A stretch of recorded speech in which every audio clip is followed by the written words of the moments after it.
नमो अर्यन्ता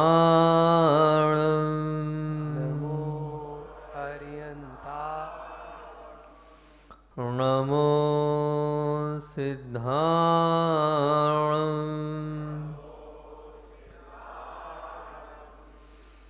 नमो आयर्याणं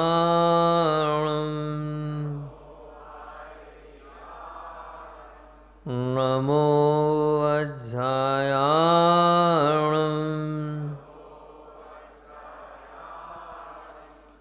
नमो लोये सव्वसाहुणं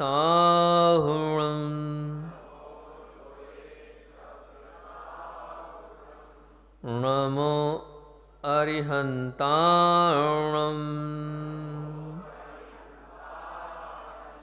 नमो सिद्धाणं नमो आयर्याणं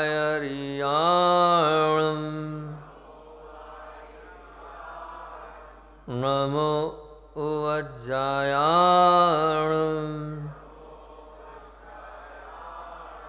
नमो लोये सव्वसाहुणं नमो अरुहन्ताणं नमो सिद्धाणं नमो आयर्याणं नमो वज्रायाणं नमो लोये सव्वसाहुणं। दर्शन स्तुति का मंगलाचरण। सकल गेय ज्ञायक तदपि निजानंद रसलीन सौजिनेन्द्र जयवंत नित अरिरज रहस विहीन। बोलिए देवादिदेव 1008 मूल नायक श्री चंदाप्र भगवान की, वंडी बावरा के बड़े बाबा आदिनाथ भगवान की, परम उपकारी आचार्य भगवंत विद्यासागर जी महामुनि राज की, पूज्य संधान सागर जी निरंजन सागर जी महाराज की, परम पूज्य मुनि श्री 108 दुर्लभ सागर जी महाराज की। सुख की चर्चा चल रही थी और इस सुख को 3 टिकड़ियों ने कलंकित किया था। 3 टिकड़ियों में 2 की चर्चा अपन कर चुके हैं।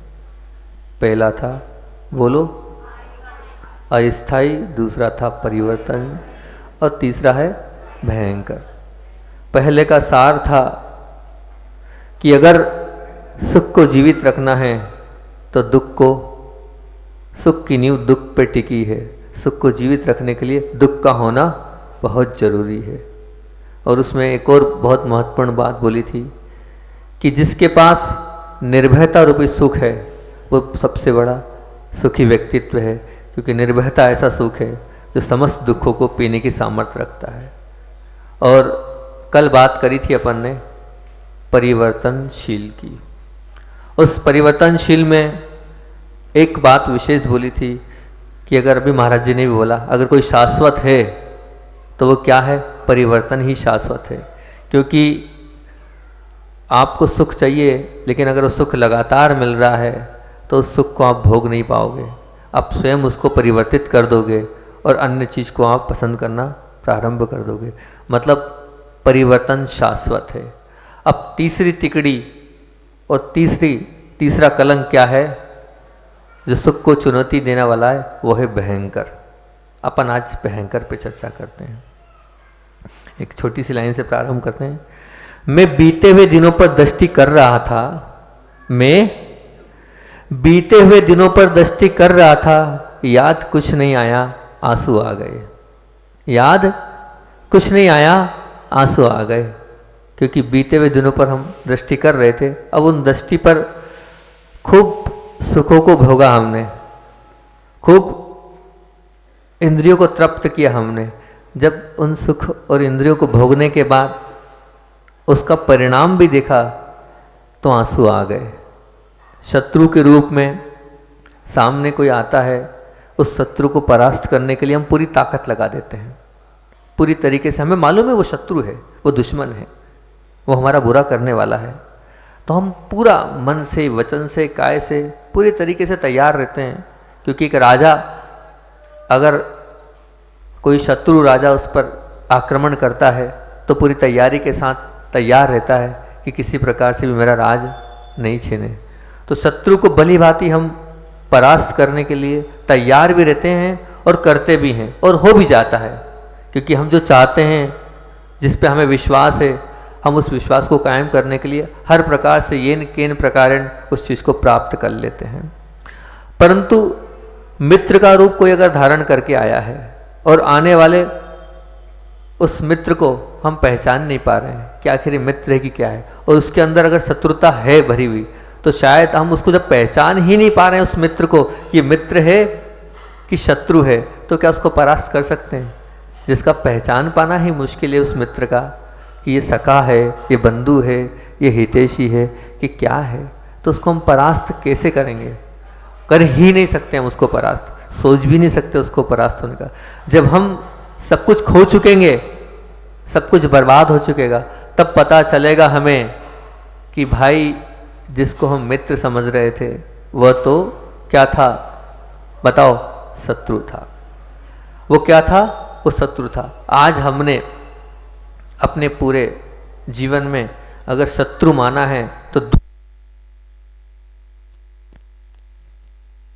शत्रु माना है। हमने किसे शत्रु माना है? दुख को। हमारी धारणा क्या है? हम यही मान चुके हैं कि हमारा जो भी कुछ है वो दुख ही शत्रु है, दुख के अलावा कोई शत्रु नहीं है। अब उस दुख के शत्रु है, अभी सिर दर्द है किसी का, हमारे मंत्री जी का सिर दर्द है रात भर से, तो वो दुख है। अब दुख है ना, शत्रु है, तो अब उसके पीछे पड़ गए। अब किसी तरह से आप गोली लेंगे, उसका उपचार करेंगे, वो संकट, वो कष्ट टल जाए। क्योंकि हम मन वचन काय से उस शत्रु के पीछे पड़ गए, तो निश्चित आपकी कोई भी बीमारी होगी, आपका कोई भी दुख होगा, कष्ट होगा, उसके लिए आप कमर कस के खड़े हैं और उस दुख को शत्रु मानकर आप उसको निपटाने की पूरी तैयारी में उसका हिसाब चुकता भी कर देंगे, और कठिनाई से भली पर आप उस दुख से शायद ऊपर भी उठ सकते हैं, प्रयास करते हैं, होता है। और हमने क्या? सुख को मित्र मान लिया है। क्या माना है? सुख को मित्र मान बैठे हैं। ये हमारी एक गलत धारणा है। आपको ये नहीं मालूम कि वो जो सुख आया है ना, वो मित्र का स्वांग रचकर, स्वांग मतलब क्या? भेष धरकर, ड्रामा में रोल करते ना, वो जो सुख आया है ना, वो सुख एक ड्रामा, एक भेष धरकर, एक स्वांग रचकर आपके सामने आया है। आप उस सुख को शत्रु नहीं समझ रहे हैं, उस सुख को आप शत्रु के भांति देख नहीं रहे हैं, उसमें आप शत्रु की कल्पना नहीं कर रहे हैं। परंतु उस अगर सुख को आप देखोगे अंदर तक जाकर, तो वो सुख आपका मित्र नहीं है, वो सुख आपका दुश्मन है, आपका शत्रु है। क्यों महाराज जी ऐसी कैसी बात बोल रहे हो आप? सुख को आप, हमारे सुख को आप शत्रु बोल रहे हो, दुश्मन बोल रहे हो, बेरी बोल रहे हो। हाँ, आपके सुख को मैं शत्रु बोल रहा हूँ, बेरी बोल रहा हूँ, संकटों में डालने वाला बोल रहा हूँ। कैसे महाराज जी? उसके लिए बताता हूँ। कोई भी गुटखा खाने, खूब गुटखा खा रहा है, तंबाकू का पाउच का खूब खा रहा है, उस गुटखे के आनंद को खूब ले रहा है, खूब आनंद का अनुभव कर रहा है। अभी तो वो गुटखा खाकर, पाउच खाकर, तंबाकू खाकर, वो क्या क्या चलते हैं आजकल, वो राजश्री खाकर, और विमल अब जानते नहीं हम ज़्यादा कुछ, पर आप लोगों के मुख से सुनते हैं। अब खूब उसका आनंद का अनुभव कर रहा है, वो सुख है ना, वो भी सुख है। पूछो गुटखा खाने वालों से, शायद आप कोई नहीं खाते होंगे मेरे ख्याल से, हैं? कोई नहीं खाते होंगे, खाते हो? अब उसको आनंद जो आता है ना, वो बड़ा आनंद आता है। वो क्या समझ रहा है? ये आनंद ही सब कुछ है। वो अब उस आनंद को अपना मित्र मान रहा है, उस सुख को अपना मित्र मान रहा है। अब मान लीजिए, मैं नहीं बोल रहा ऐसा कुछ हो, अब उसको मान लीजिए यहाँ का माउथ कैंसर बोलते हैं उसको, माउथ कैंसर हो गया, और माउथ कैंसर होने के बाद पूरा जबड़ा ऑपरेट करना पड़े, लाखों रुपए लग जाए, अब वो बोल भी नहीं पाए। अब उससे पूछो कि भैया वो जो आपने गुटखा खाया था, उस सुख का अनुभव हो रहा था, अभी ऑपरेशन करते वक्त अभी जो बोलने में तकलीफ हो रही है, उस सुख का अनुभव हो रहा है क्या? बताओ ना, हो रहा है क्या सुख का अनुभव? वो जो सुख है वो दुख दे रहा है कि नहीं? वो सुख जो है वो आपका मित्र बन के आया था कि दुश्मन बन के आया था? बताओ ना। दुश्मन बन के आया था ना, तो मैंने कौन सी गलत बात बोली?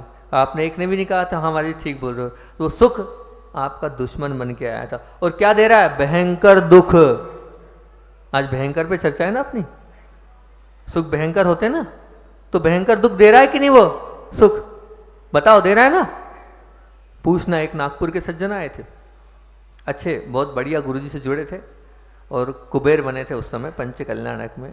गुटखा खूब खाते थे, खूब समझाया मत खाओ भैया गुटखा, नहीं समझे, नहीं सुधरे, पूरे नहीं बोल पा रहे हैं ना कुछ कर पा रहे हैं, पूरा ऑपरेट हुआ उनका, उसके बाद भी सुख से कुछ नहीं खा पी पा रहे हैं। क्यों? नहीं माने वो। उस सुख की लीला में अब पड़े थे, वो गुटके की सुख की लीला में। अब वो सुख भयंकर दुख का कारण है। आप वो ड्रिंक करने वाले से पूछो, भी तो खूब ड्रिंक कर रहा है वो, खूब दारू पी रहा है वो, पैसा भी बर्बाद कर रहा है वो, और उसका सुख का अनुभव कर रहा है। लेकिन जब उसके लीवर और किडनी खराब हो जाती है, और जब पता चलता है कि आपकी दोनों किडनी खराब हो गई, अब आपका जीवन ज़्यादा नहीं है, आप बहुत कम समय तक जीवित रहेंगे, तो उससे पूछो क्यों? वो जो सुख था वो सुख अच्छा लग रहा है? बताओ, वो सुख दुश्मन था ना तुम्हारा? उस समय जैसी खुशी हो रही थी वैसी अभी हो रही है क्या? अब तो दिन दिख रहे हैं मैं कितने दिन तक जीवित रहूँगा। अब उसकी आखिरी का वो समय गिन रहा है वो। तो वो भयंकर सुख भयंकर दुख के रूप में आपके सामने खड़ा है वो।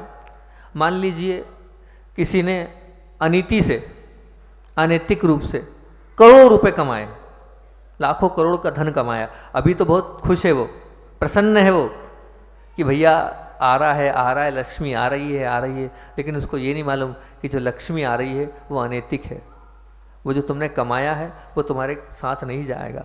वो प्रसन्न है अभी हाल, क्योंकि धन आपके पास आएगा तो आप भी प्रसन्न रहेंगे, बिना उसके आपको बिल्कुल कोई ज़रूरत नहीं है। और जब लक्ष्मी आती है ना आपके दुकान में, तो आपको भूख की चिंता नहीं रहती है, बिल्कुल नहीं। जब गिराकी चलती है ना, हम भूल जाते हैं कि हमें 12 बज गई कि 2 बज गई कि 5 बज गई। उस समय तो बस पैसा दिखता है, पैसा, और कुछ नहीं दिखता। बताओ ना, दिखता है ना? आप भूख लगती है, प्यास लगती है। अभी मैं कह दूँ 3 घंटे खड़े होकर सामायिक करना, आप कैसी बात कर दी महाराज जी, हमारा इस आप लोगों का काम है साधु लोगों का, और दुकान में 3 घंटे खड़े नहीं, 5 घंटे नहीं, 10 घंटे खड़े हो जाएंगे आप। होते हो कि नहीं? होते हो ना? तो लक्ष्मी जी की कृपा ऐसी होती है कि लक्ष्मी सब करा देती है, सब कुछ करा देती है। तो अब करोड़ों रुपए कमाए, और करोड़ों रुपए कामयाबी के उस पर वो हंस भी रहा है, प्रसन्न भी हो रहा है। और अब किसी तरह से उसका वो अपराध पकड़ा गया और वो जेल में बैठा है। अब वो करोड़ों रुपए के उस सुख को, क्या उसकी खुशी का अनुभव कर पा रहा है? बताओ, क्या उस खुशी का वो अनुभव कर पा रहा है? क्या नहीं कर पा रहा ना। वो करोड़ों रुपए क्या काम आएंगे उसके? क्या जेल से निकाल देंगे उसको? क्या उसकी उम्र कैद को अलग कर देंगे? नहीं करेंगे भैया। वो सुख दुख का पुट लिए हुए है। वो सुख आया हमें भयंकर दुख देने के लिए आया है। सिगरेट पी रहे हैं अभी बहुत से लोग, एक दिन में 5-5, 7-7, 8-8, 10-10, नाम नहीं लूंगा किसी का मैं, और ना कहूँगा कि छोड़ो, मेरी आदत ही नहीं कि मैं कहता ही नहीं छोड़ो। अगर लगता है कि साधु परमेष्ठी हैं, उनके पास ताक तपस्या है, तो स्वयं छोड़े, अपने आप छोड़े जो पीता है वो। अब वो पी रहा है, पीने के बाद अभी तो खूब अनुभव कर रहा है कि हाँ बहुत अच्छी बात है, और जब फेफड़े खराब हो जाएंगे तो वो सुख कहाँ चला जाएगा उसका? बताओ, वो सुख कहाँ जाएगा उसका? दोनों फेफड़े समाप्त हो गए। अब तो आपको अपने फेफड़े से भी सांस नहीं ले पाओगे आप, तो कुछ जी पाओगे आप उस जीवन को? वो सुख क्या है? वो सुख आपको भयंकर दुख देने वाला है कि नहीं? बताओ, है कि नहीं? उस जितनी प्रसन्नता से आपने पूर्वत सब सुख भोगे थे, अब उन सब सुखों को भोग रहे हो क्या? उसका उत्तर एक ही होगा, नहीं। अभी तो हम भयंकर दुख भोग रहे हैं। मतलब इसका अर्थ क्या हुआ? आज का सुख, बहुत कड़वी बात बोल रहा हूं मैं, आज का सुख भविष्य का भयंकर दुखों का कारण बनने वाला है। आज का सुख भविष्य के भयंकर दुखों का कारण बनने वाला है। उस सुख को पसंद करने के पहले लाख बार विचार कर लेना। जिस सुख को आप पसंद, मैं ये नहीं कह रहा हूं कि सब सुख खराब है, पूजन का सुख के लिए खराब नहीं बोल रहा हूं, आप विधान कर रहे हो उसके सुख के लिए खराब नहीं बोल रहा, उसमें भी सुख होता है, उसमें भी आनंद आता है। जब भगवान की भक्ति करते हैं तो बहुत आनंद आता है। उस सुख की बात नहीं कर रहा हूँ। मेरा सुख समझना कौन सा सुख है। मैं शाश्वत सुख की बात नहीं कर रहा हूँ, जो ऊपर केवली के सिद्ध परमेष्ठी के जो होता है अनंत सुख, उसकी बात नहीं कर रहा हूँ। आप समझना मैं किस सुख की बात कर रहा हूँ, जो नाशवान सुख है उसकी बात कर रहा हूँ। तो आप जिस सुख को प्राप्त करना चाह रहे हैं, उस सुख के लिए लाख बार विचार कर लेना कि मैं जिस सुख के पीछे दौड़ रहा हूँ, जिस सुख के पीछे भाग रहा हूँ, वो सुख मुझे आगे दुख की संगति तो नहीं कराएगा, मुझे आगे दुख के गड्ढे में तो नहीं डालेगा, मुझे दुखित तो नहीं करेगा। आप विचार करें आपके सुख पर, आपके सुख को जो आप अनुभव कर रहे हैं, उस सुख के लिए हम क्या उसका परिणाम किस रूप में भोगेंगे, इसका विचार करें। एक अच्छी बात बताता हूँ। करीब किटी पार्टियाँ होती है आजकल, किटी पार्टियाँ सुना है हमने, ऐसी किटी पार्टी हो रही थी। किटी मतलब क्या, मतलब सब लोग मिलते हैं ऐसा, उसको किटी बोलते हैं। हम समझते नहीं किटी का मतलब क्या होता है। वो पढ़ा सुना तो बोल रहे हैं। वो पार्टी हो रही थी, लगभग पति पत्नियाँ थे, 100-150, 100-125 जोड़े होंगे। और वहाँ 100-125 जोड़े में एक संचालक महोदय खड़े हुए, और उन संचालक महोदय ने अपना प्रश्न रखा सब लोगों के बीच में। उन्होंने कहा, मान अपमान, मान अपमान, जन्म मृत्यु, दिन रात, राग द्वेष, सुख दुख, ये सारे क्या द्वंद्व हैं। द्वंद्व है ना, द्वंद्वी तो है। मान है तो अपमान द्वंद्व है, जन्म है, मृत्यु द्वंद्व है ना। राग और द्वेष ये आपस में द्वंद्व है, सुख दुख ये भी क्या है, द्वंद्व है, एक दूसरे के विरोधी हैं। आप किसी एक ऐसे द्वंद्व का नाम बताओ, सुनना ध्यान से, आप लोगों की बातें हैं। आप किसी ऐसे द्वंद्व का नाम बताओ जिसके मतलब इस प्रकार का द्वंद्व बताओ जिसके प्रारंभ में एक दूसरे के प्रति आकर्षण था, प्रारंभ में एक दूसरे के प्रति आकर्षण था, लेकिन कुछ समय के बाद वो आकर्षण विकर्षण के रूप में हो गया। वो कौन सा द्वंद्व है? तो एक सज्जन खड़े हुए बोले पति पत्नी। क्या बोले? पति पत्नी। और पूरे पांडाल में मतलब जितने लोग बैठे थे सबने तालियों से गड़गड़ाहट करके समर्थन कर दिया। हाँ बिल्कुल ठीक बोला। क्या ठीक बोला? कि शुरुआत में तो क्या था, खूब एक दूसरे के साथ आकर्षण था और बाद में विकर्षण हुआ। जैसे रात दिन में, सुख दुख में, है ना, जिस प्रकार का एक द्वंद्व था वैसे द्वंद्व अब पति पत्नी में हो गया है। मतलब वही सुख अब द्वंद्व का काम कर रहा है, वही सुख अब आपको परेशान कर रहा है। तो आपके सामने और कुछ चीज़ रखता हूँ। ये भयंकर की बात चल रही है, आज अपन चर्चा कर रहे हैं कि सुख क्या है, भयंकर है। जिस सुख के केंद्र में केवल शरीर और मन है, जिस सुख के केंद्र में कुछ भी नहीं है, मात्र शरीर, मैं सिर्फ शरीर के लिए जी रहा हूँ, मैं मात्र मेरे मन की इच्छाओं की पूर्ति के लिए जी रहा हूँ, ध्यान रखना उसका अंत क्या होगा, भयंकर ही होगा। जिसने अपने जीवन में लक्ष्य बनाया है शरीर और मन, उसका परिणाम भुगतेगा वो भयंकर दुख के रूप में। कटु सत्य बोल रहा हूं। जिस सुख के केंद्र में केवल आसक्ति और अहंकार है, जिस सुख के केंद्र में केवल आसक्ति और कुछ नहीं है, एक दूसरे के प्रति आसक्ति, आसक्ति के अलावा कोई प्रेम नहीं है, कोई अंतरंग में कुछ नहीं है, वो आसक्ति। और अगर अहंकार है, आपने लाखों का दान दिया है पर अहंकार के साथ दिया है, आप यहाँ से वहाँ जा रहे हैं लेकिन रास्ते भर अहंकार के साथ जा रहे हैं, किसी को कुछ समझ नहीं रहे हैं। इस आसक्ति और अहंकार का अंत भयंकर दुख मिलेगा, ध्यान रखना। आज भयंकर की ही चर्चा है। वो सुख है जरूर, अभी अहंकार का सुख है, अभी आसक्ति का सुख है। आपने आसक्ति को सब कुछ मान लिया है, आपने उस अहंकार को सब कुछ मान लिया है, सुख जरूर आप भोग रहे हो, लेकिन उस सुख का परिणाम भयंकर दुख के रूप में भुगतना पड़ेगा आपको।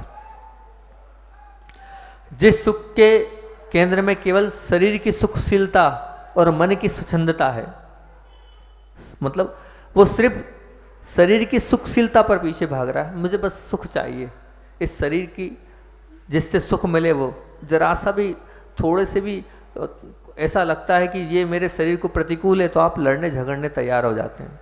आप जो व्यवहार नहीं करना चाहिए वो व्यवहार करने लग जाते हैं। जो व्यवहार, कैसा व्यवहार?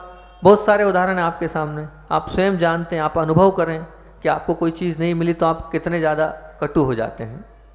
कोई भी चीज़ हो, किसी भी प्रकार की चीज़ हो, तो आप कितना ज़्यादा उद्वेलित हो जाते हैं, कितने ज़्यादा क्रोधी बन जाते हैं, सिर्फ शरीर की सुखशीलता के लिए। वो सुख है ना आपके लिए। और मन की स्वच्छंदता, अब मन की स्वच्छंदता क्या है, अन्यथा मत लेना, ये मन की स्वच्छंदता है। आजकल के बच्चों लोगों को बहुत गलत बीमारी लग गई है, 9 बजे 10 बजे उठने की, 11 बजे उठने की, ये मन की स्वच्छंदता है। इससे स्वयं की लाइफ तो डिस्टर्ब हो रही हैगी और अन्य लोगों को भी वो डिस्टर्ब कर रहे हैं। अपने जीवन को खराब तो कर ही रहे हैं वो, और अन्य लोगों को भी वो परेशानी में डाल रहे हैं वो। ध्यान रखना, ये जो रात में 12, 1, 2 बजे तक जो जगता है और फिर सो रहा है, ये हमारी नीति नहीं है, ये हमारी परंपरा नहीं है। हम लोग तो जो हैं सुबह उठकर भगवान की भक्ति पूजन करने वाले, जिन शासन के भक्त हैं। और आज क्या हो रहा है, कुछ नहीं हो रहा है। जिससे पूछो वो बड़ी मुश्किल से 30-40 लोग बड़ी मुश्किल से आ पाते हैं, सुबह उठाना पड़ता है, बड़ी मुश्किल से 30-35-40 हो पाते हैं। सुदर्शन भैया का प्रयास रहता है, लगे रहते हैं। तो इस प्रकार से ये जो हमारी क्या है, ये मन की स्वच्छंदता है, क्योंकि हमने मन को अपना ऐसा ढाल लिया है और हम रात्रि में लंबे समय तक मोबाइल में लगे हैं, टीवी में लगे हैं, मूवीज़ में लगे हैं। ये मन की स्वच्छंदता, ये सुख तो है मन का, हम मन को जीत नहीं पा रहे हैं, लेकिन ध्यान रखना इसका भी परिणाम भयंकर दुख ही होगा। क्या होगा, दुख ही होगा। आजकल बच्चे व्हाट्सएप में लगे रहते हैं। वो व्हाट्सएप में क्या होता है, मैंने एक बार पूछा, मैं समझता नहीं था व्हाट्सएप क्या होता है, बहुत पहले की बात है। वहाँ मैंने पूछा होता क्या है व्हाट्सएप, बोले महाराज जी इसमें सब न्यूज़ आती हैं, फ़ोटोज़ आती हैं, ये आती हैं। अब बोले अलग अलग ग्रुप हैं, तो अलग अलग ग्रुप में 100-150 ग्रुप हैं। अब वो 100-150 ग्रुप अपना अपना सब वो भेजते हैं, तो अब उसको देखते हैं। मैंने कहा पूरा स्वाध्याय होता है, बोले हाँ महाराज जी पूरा स्वाध्याय होता है उसमें। ऐसा करते रहते हैं वो, यूं करके यूं करते रहते हैं। तो एक के बाद एक देख रहे हैं। क्या कर रहे हो आप, ये अपना कीमती समय उस व्यर्थ की चीज में खो रहे हो आप। क्या मिलेगा उसका परिणाम, विचार तो करो आप। एक एक समय कीमती है हमारा, लेकिन हम उस समय को सोच ही नहीं रहे, कहां बर्बाद कर रहे हैं हम। इस दुर्लभ पर्याय को हम किस जगह बर्बाद कर रहे हैं हम। पर क्या करें, वो नहीं छूट सकता। आप नियम भी दोगे तो वो नियम नहीं लेंगे। मैं नियम दे भी नहीं रहा हूं, दूंगा भी नहीं, क्योंकि आपको मानना नहीं है, अपनी बर्बादी आपको करनी है। ठीक है, करो भैया, क्या कर सकते हैं हम। तो यह है मन की स्वच्छंदता। अब आगे चलें तो इसका भी क्या परिणाम निकलेगा आपके व्हाट्सएप देखने का, ये मत मानना कुछ बहुत कुछ मिलेगा। उस व्हाट्सएप में जो समय आप खराब कर रहे हो, अच्छी चीज़ में कर रहे हो, कोई आपका खुद की पढ़ाई वगैरह हो या कुछ ऐसा हो जिससे कुछ मिले, तो मैं मना नहीं कर रहा हूँ। आपको प्राप्त हो तो मना नहीं कर रहा हूँ। आप खुद विचार कर लेना कि जितनी देर मैंने 1 घंटे व्हाट्सएप को यहाँ वहाँ किया या व्हाट्सएप किया जो किया, उससे मुझे क्या मिला, उससे मुझे क्या मिला, ये प्रश्न अब आपने आप से करना। अगर मेरे जीवन में इससे कुछ मिला हो तो आप लाख करो, मैं मना नहीं करता हूँ, दोनों हाथ से आशीर्वाद है। पर वो मिलना वो चाहिए जिससे मोक्ष सुख की प्राप्ति हो, ऐसी चीज़ मिलना चाहिए, तब तो मैं उसका समर्थन करूँगा। अन्यथा उसका मैं समर्थन ना किया है और ना करूँगा, कभी नहीं करूँगा। एक बात इसको ध्यान रखना, ये चीज़ जो गलत है सो गलत है, उसको मैं सही कैसे कह सकता हूँ। अंतिम टाइम तो अपना हो रहा है, कितनी बजे चालू किया था, टाइम ही नहीं। एक और ले लेता हूँ, अभी तो बहुत सारा विषय बाकी है। एक और ले लेते हैं अपन। जिस सुख के केंद्र में मात्र आकर्षण और उत्तेजना है। क्या है, आकर्षण और उत्तेजना। आकर्षण से क्या तात्पर्य, हमें सिर्फ मात्र उसके रूप से आकर्षण है, हमें मात्र उसकी वाणी से आकर्षण है, हम सिर्फ उसकी जो कपड़े पहनने के तरीके हैं उससे आकर्षित हैं, हम उसके वक्तव्य से आकर्षित हैं। तो ये जो आकर्षण है ना, जिस आकर्षण पे आप मर रहे हो, जिस आकर्षण के मर रहे हो मतलब थोड़ा गलत शब्द हो जाएगा, जिस आकर्षण के ऊपर आप मतलब बहुत ज़्यादा प्रभावित हो, वो आकर्षण आने वाले समय में दुख का कारण होगा, भयंकर दुख को देगा।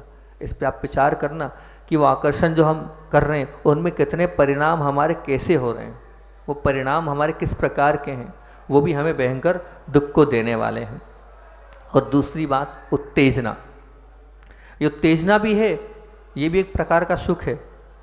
महाराज जी उत्तेजना सुख है, हाँ, कई लोगों की प्रवृत्ति उत्तेजना वाली होती है, और वो उत्तेजना में मतलब अपनी उत्तेजना मतलब अपने क्रोध वाले प्रभाव में, अपने गुस्से वाले प्रभाव में, अपने दबाव, अपने आप को मतलब इस प्रकार से प्रस्तुत करने में वो सामने वाले गरीब के ऊपर, सामने वाले जो एक कमज़ोर व्यक्ति है उसके ऊपर उत्तेजित होकर अपने प्रभाव से वो सुखी होते हैं।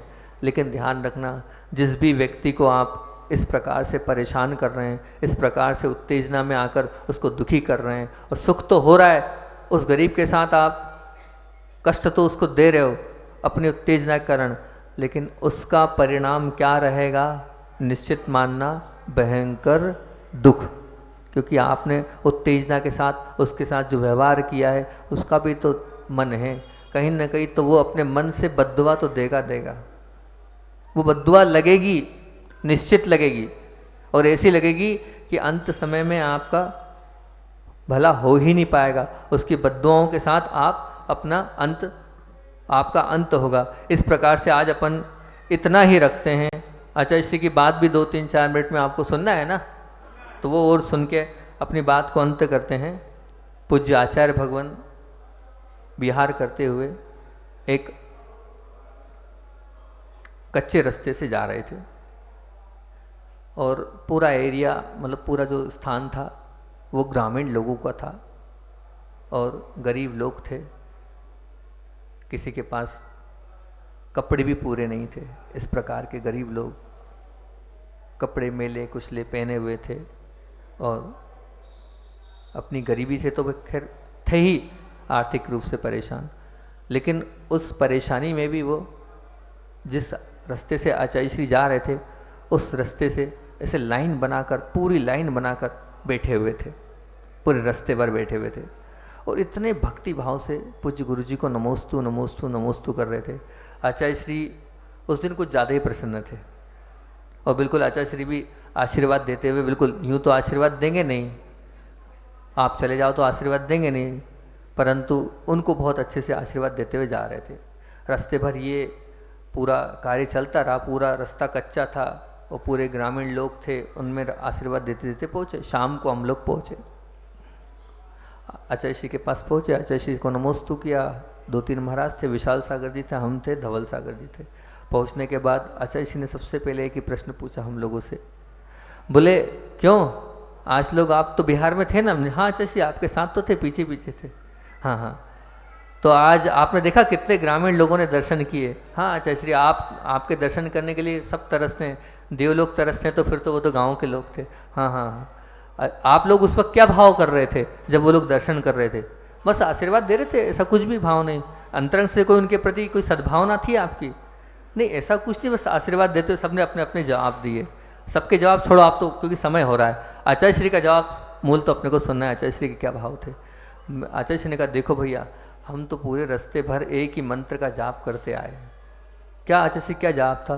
बोले प्रत्येक जो ग्रामीण व्यक्ति थे, जो आदिवासी लोग थे, क्योंकि वो जो ग्रामीण थे वो आदिम तीर्थंकर आदिनाथ के भक्त हैं, तो उनको एक ही बात बोल रहे थे। सबको हर बार हाथ उठता था, दोनों तरफ के हाथ उठते थे, तो एक ही भावना होती, सबको सम्यक दर्शन की प्राप्ति हो, सबको सम्यक दर्शन की प्राप्ति हो, सबको सम्यक दर्शन की प्राप्ति हो। और कोई नहीं, आज तो यही मंत्र चलता रहा, क्या पता कितनी माला हो गई, सम्यक दर्शन, सबको सम्यक दर्शन की प्राप्ति हो। देखो पूज्य गुरुदेव कितने करुणावान है कि जीव मात्र के प्रति उनकी करुणा है कि सबका कल्याण हो, सब सम्यक दृष्टि बने और मोक्ष की प्राप्ति हो। बोलिए आचार्य भगवान विद्यासागर जी महामुनि राज की जय।